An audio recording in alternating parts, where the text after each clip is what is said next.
What is up, ladies and gentlemen? This is EvHabs, and I'm playing Minecraft. This is 1.6.1, actually.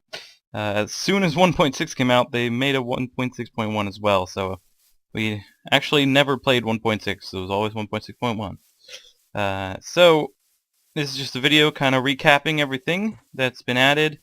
I'm going to skip some of the minor details, like bug fixes, etc., etc.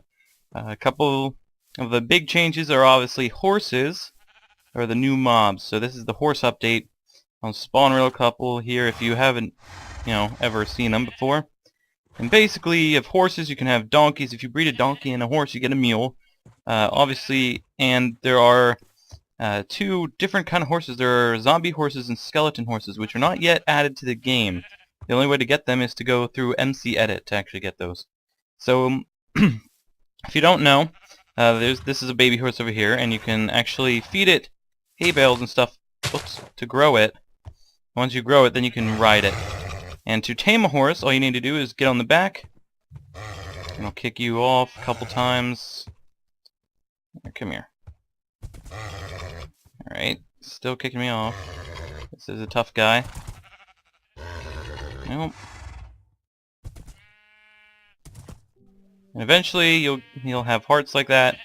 And also a little change here is to get off of minecarts and horses and boats, you now need to click left shift. You can't no longer right click. So if you want to use a bow or something, you don't accidentally get off the boat or whatever.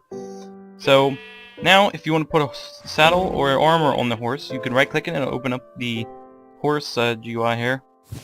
You just go like that. It's a nice sound effect. You can get on him. And you can ride them, and then you can use, jump with them, etc., etc., etc. And you can feed them stuff like hay bales and stuff like that. So that's the horse.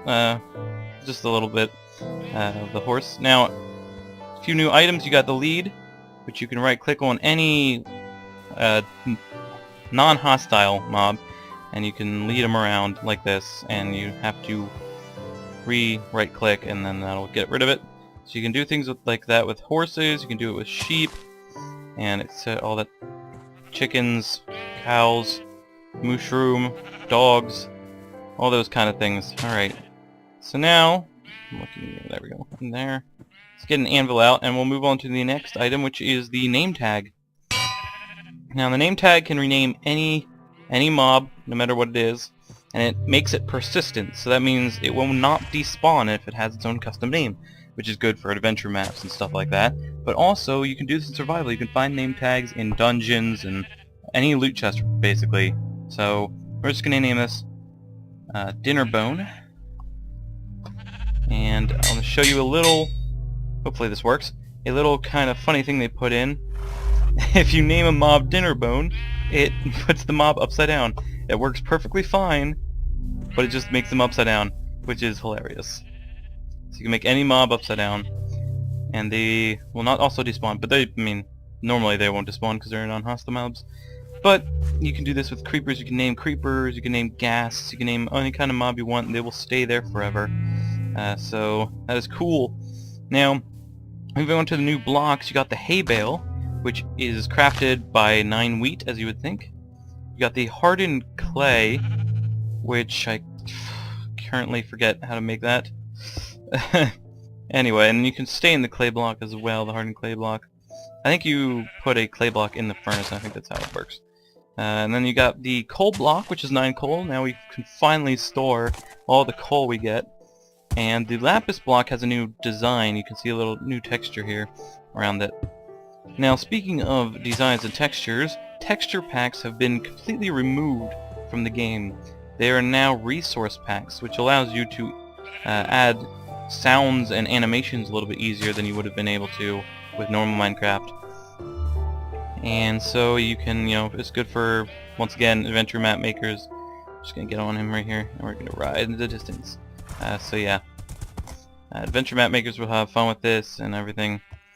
This is really good updates. There's several new commands, such as ones to stop time from moving.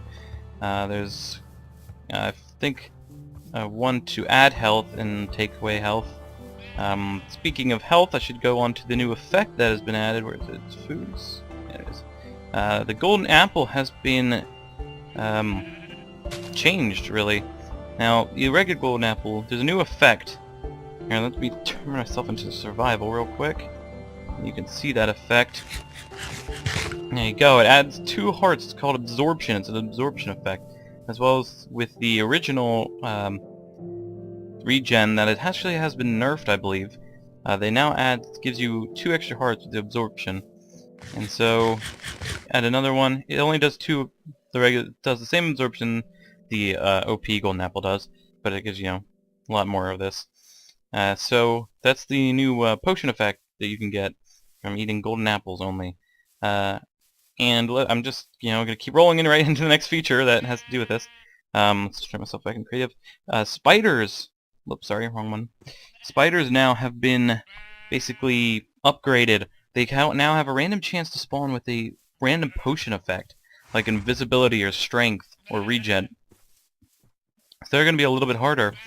A lot of the mobs have been actually upgraded. The zombies, if you hit a zombie, there is a chance that another zombie will spawn out of sight, but, like, if you're in a cave, this could be really dangerous, because you could just hit them, and then around the corner another zombie will spawn, and every time you hit them, they'll spawn and spawn and spawn, and that's really difficult, especially if it's, like, really dark and it's nighttime and there's a lot of zombies.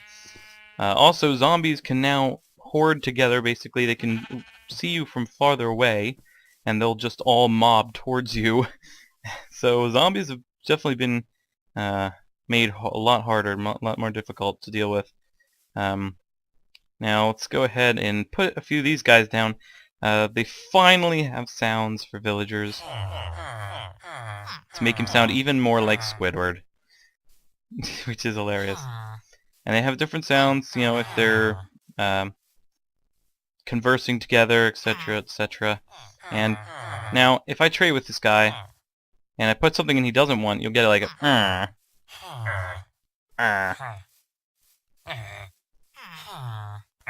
See, he doesn't want that, but if I say put in something that he does want,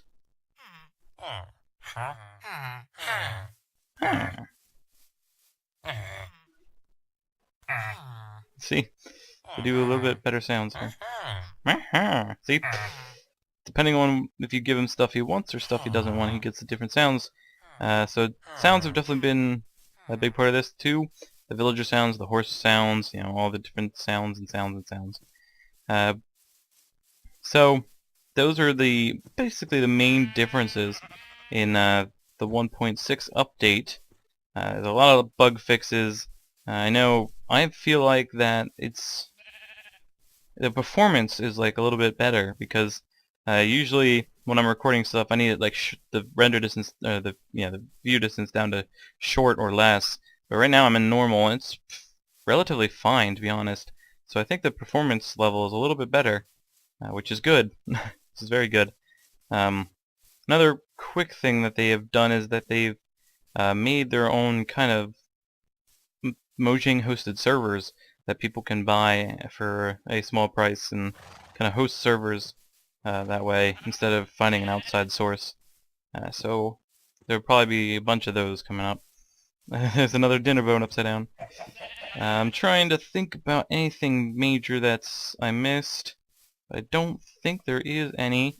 Horse armor is non-craftable. You can find it in dungeon chests and stuff like that. Nether fortresses are actually going to have chests in them now, which is going to be interesting. Also, let's see. The leads are crafted with string and a slime ball, which is kind of weird. That's how it's crafted. Saddle is the same as a pig saddle. You can only find it in chests and such, loot chests. There's an Enderman.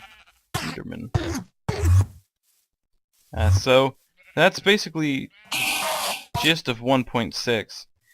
So thanks for watching, and go play it for yourself. You have to download a new launcher, but it shouldn't be hard. If you want to keep your old launcher and not get rid of the old one, if you want to play 1.5.2 or whatever,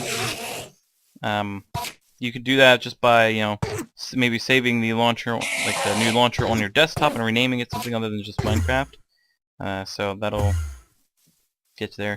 And the cool thing with the new Minecraft launcher is that you can actually change the version of Minecraft you want to play at the time, which is really cool. And it'll help a lot if you have to go to the past version to play a mod or something. Oh god, this Enderman. Just get out of the way here. I don't want to deal with you anymore. There's a spider. Does he have a potion effect? No, he doesn't. Alright. Well, but thanks again for watching once again, and give me a thumbs up direction if you enjoyed this video and felt it was informative. So, goodbye, and see you next time.